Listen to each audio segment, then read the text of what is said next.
Здравствуйте, ребята! Надеюсь, вы хорошо отдохнули на осенних каникулах и готовы продолжать учиться. Думаю, как всегда, тетрадь для записи перед вами. И мы начинаем. Тема урока «Едем в Москву». Сегодня на уроке мы будем говорить о Москве, столице России, о тех местах города, которые стоит посетить, где будет интересно побывать гостям столицы. А для этого вы узнаете, как обозначить место, куда направлено действие. Научитесь правильно употреблять слова, которые обозначают направление. Расскажете об экскурсии по Москве. Наш урок мы начнем со знакомства с новыми для вас словами. Галерея, дворец, развлечение, ориентироваться, спускаться. Что такое галерея, ребята? Это помещение или музей, где можно посмотреть картины художников. Вы видите галерею на экране. А это дворец. Большой красивый дом, где живут короли. И это тоже дворец, но в нем не живут короли. В таких больших красивых зданиях обычно проходят концерты, собрания. Здесь, на второй картинке, вы видите Кремлевский дворец, который находится в Москве. А что значит слово «развлечение»? Развлечение – это занятие, дело, которое приносит человеку удовольствие, радость. Слово «ориентироваться».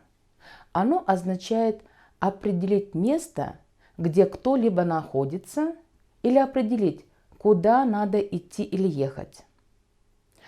А спускаться значит двигаться вниз. Ребята, повторите за мной новые слова. Старайтесь произносить их правильно. Галерея, дворец, развлечения, ориентироваться, спускаться. Сейчас предлагаю посмотреть, как употребляются эти слова в речи. Экскурсия была где? В галерее. Спектакль был где? В театре. Концерт был где? В парке. Идти куда? В галерею. Идти куда? В театр. Идти куда? В парк. Ребята, обратите внимание, когда слова отвечают на вопросы «где» и «куда», они имеют разные окончания. Эти окончания вы видите на экране. Чтобы интересно, с пользой провести свое свободное время, вы можете пойти в галерею, в театр или в парк. А куда можно пойти для занятий спортом? Или для учебы? Или для развлечения? Ребята, предлагаю пройти небольшой тест. Первый вопрос. Куда можно пойти для занятий спортом? Вариант А – в цирк, Б – в школу, В – на стадион. Думаю, вы ответили. Второй вопрос. Куда можно пойти для занятий спортом? А – на почту, Б – в кинотеатр, В – на тренировку.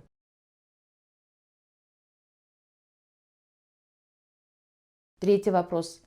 Куда можно пойти для учебы?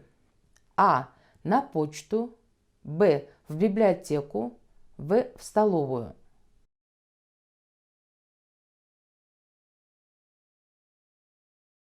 Четвертый вопрос. Куда можно пойти для учебы? А – в музыкальную школу, Б – в спортзал, В – на тренировку. Ребята, вы успеваете проверить свои ответы? 5-й вопрос. Куда можно пойти для развлечения? А. В цирк. Б. В столовую. В. В университет.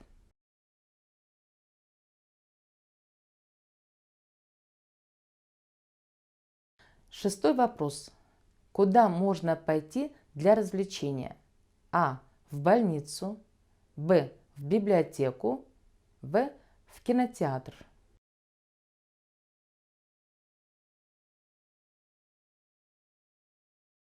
А теперь поработаем письменно. Ребята, вы видите на экране слова. Слова из скобок употребите в правильной форме. Тогда у вас получится словосочетание. Запишите их.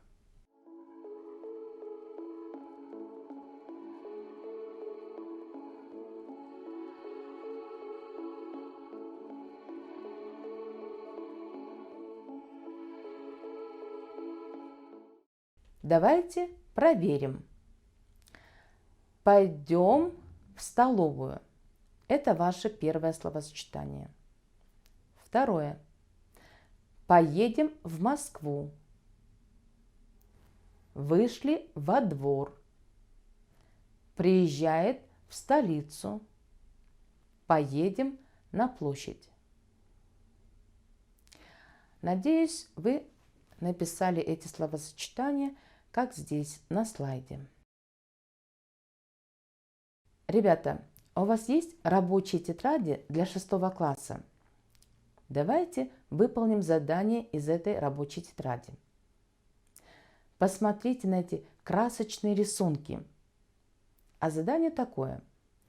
Вам нужно ответить, куда идут дети. Прочитаем образец. Дети пришли в школу? Нет, они пришли в цирк. Обратите внимание на ответ. Друзья идут на стадион? Нет, они идут в кинотеатр. Ребята пришли в парк? Ребята пришли в парк? Нет, они пришли в школу. Спортсмены идут в картинную галерею? Спортсмены идут в картинную галерею? Нет, они идут на стадион. Бабушка пришла на остановку? Бабушка пришла на остановку? Нет, она пришла на базар. Ученики пришли в больницу? Ученики пришли в больницу? Нет, они пришли в библиотеку. А теперь предлагаю выполнить следующее задание. Посмотрите на экран. Айнура ходила в парк. Как сказать по-другому? Вам поможет образец. А полученные предложения, ребята, запишите в тетрадь. Образец. Айнура ходила в парк. Айнура была в парке. Лёша ходил на спектакль.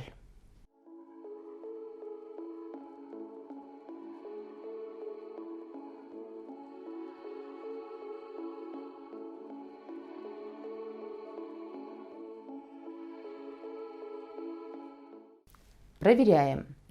Лёша был на спектакле. Второе предложение. Булот ходил на экскурсию.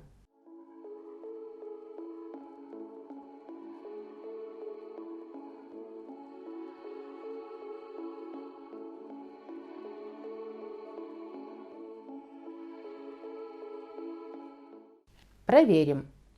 Булот был на экскурсии. Следующее предложение. Айнура и Света ходили на концерт.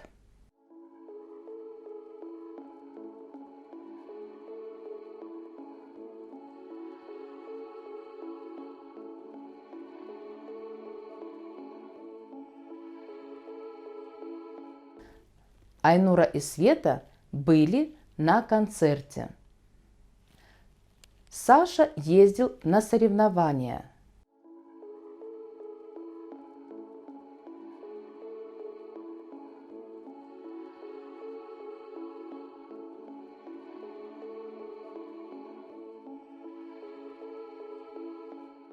Проверим. Саша был на соревнованиях. И последнее предложение, ребята. Бигтур ходил в парк.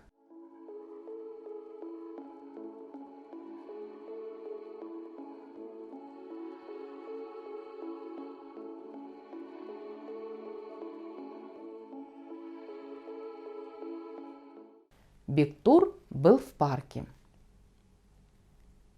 А сейчас прослушайте текст. Он будет перед вами.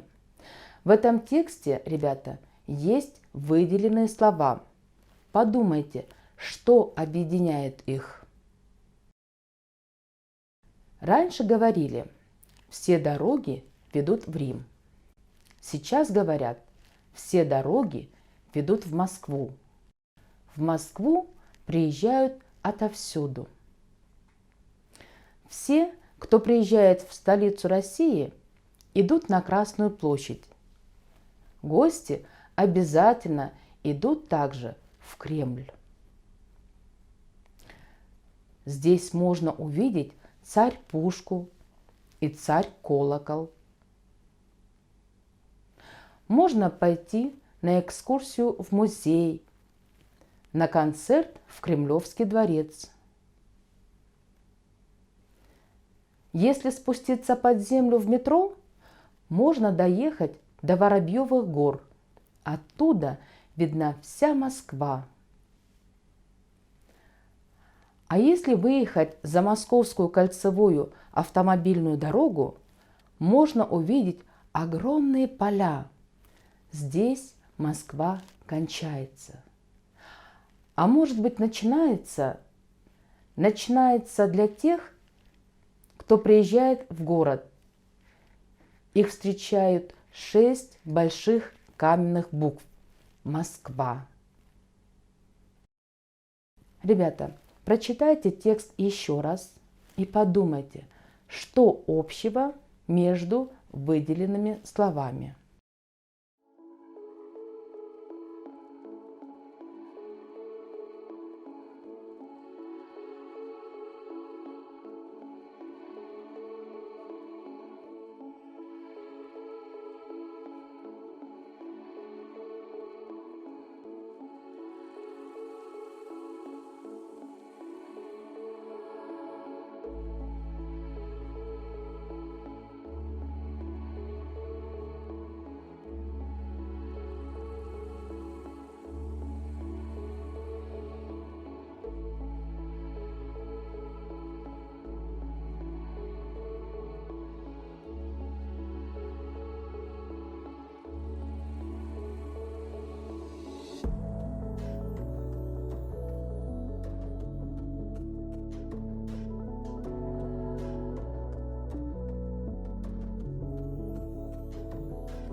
Да, ребята, все выделенные слова обозначают место, куда направлено действие. Они отвечают на вопрос «куда» и употреблены в винительном падеже. Ведут куда? В Рим. Ведут куда? В Москву. Приезжают в столицу. Идут на Красную площадь. Идут в Кремль. Пойти в музей. Пойти на экскурсию. Пойти на концерт. Спуститься под землю.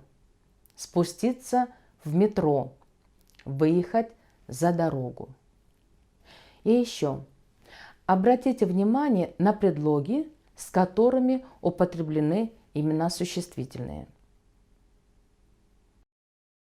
И снова знакомьтесь, Москва. Сейчас мы с вами отправимся на небольшую экскурсию по городу. Парк Сокольники. Парк Сокольники – один из самых старинных парков Москвы. Здесь много зимних развлечений – катки, горки, ледяной городок. А когда нагуляешься, можно зайти в кафе и выпить горячего чая. Цирк Никулина на Цветном бульваре. Так он называется потому, что многие годы его директором был известный артист Юрий Никулин. Взрослые и дети любят этот цирк, потому что в нем чувствуешь себя как дома. На арене выступают известные акробаты, жонглеры, дрессировщики медведей и тигров. Для детей в этом цирке есть специальные спектакли. Они идут, когда у детей каникулы. Третьяковская галерея. Третьяковская галерея – известный во всем мире музей. Все, кто приезжает в Москву, обязательно посещают Третьяковскую галерею. В ней можно увидеть картины великих русских художников с X по XX век. В музее есть специальные экскурсии для детей. Ведь сразу трудно сориентироваться в залах, понять картины.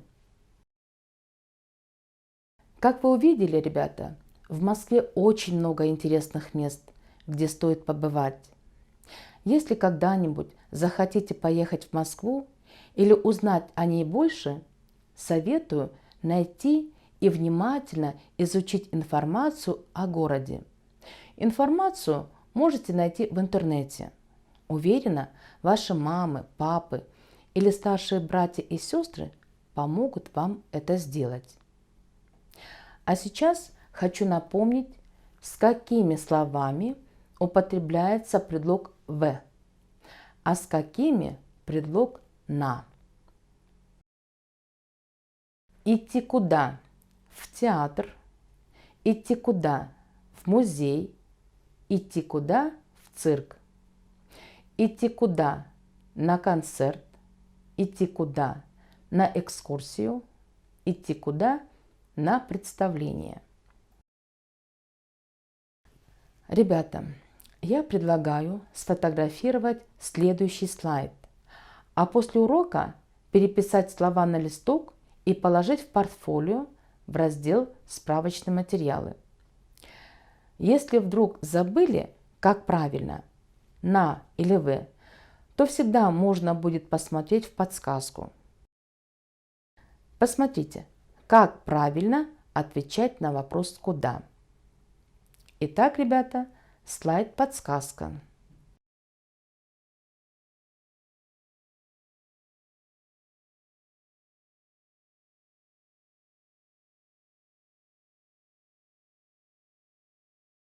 Здесь очень много слов, и это хороший помощник для вас. Вы видите, с какими словами употребляется предлог «на», с какими словами предлог «в». А теперь предлагаю прослушать короткие диалоги и сказать, куда идут участники диалогов. Ребята, ответы запишите в тетрадь. Готовы? Слушаем. Асан, ты идешь в цирк? Да. Ты любишь представления? Конечно. Вопрос. Куда идет Асан?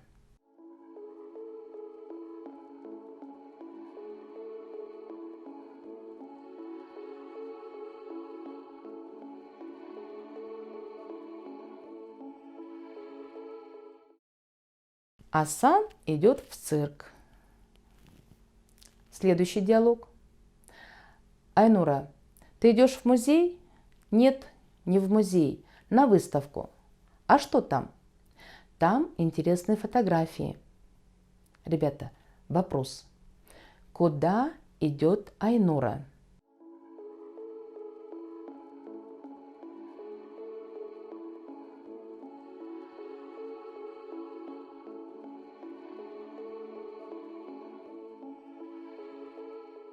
Айнура идет на выставку.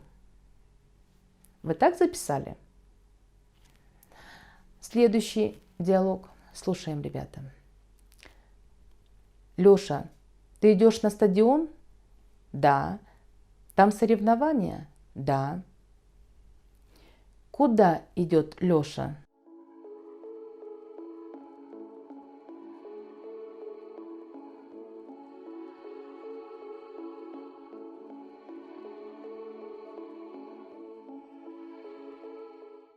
Давайте проверим. Леша идет на стадион. Думаю, вы ответили правильно.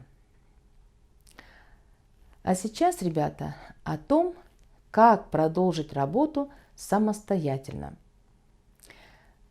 Напишите об одном дне, когда вы куда-то ходили или ездили.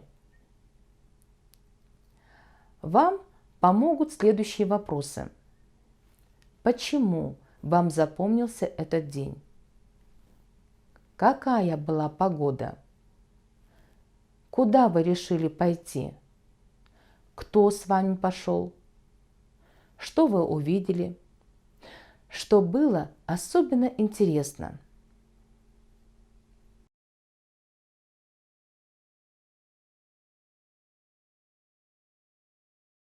А сейчас, ребята, подведем итоги нашего урока. Мы сегодня поговорили о Москве и узнали, как обозначить место, куда направлено действие. Учились правильно употреблять слова, которые обозначают направление. Ребята, мы сегодня хорошо поработали. На этом наш урок заканчивается. До свидания. До новых встреч.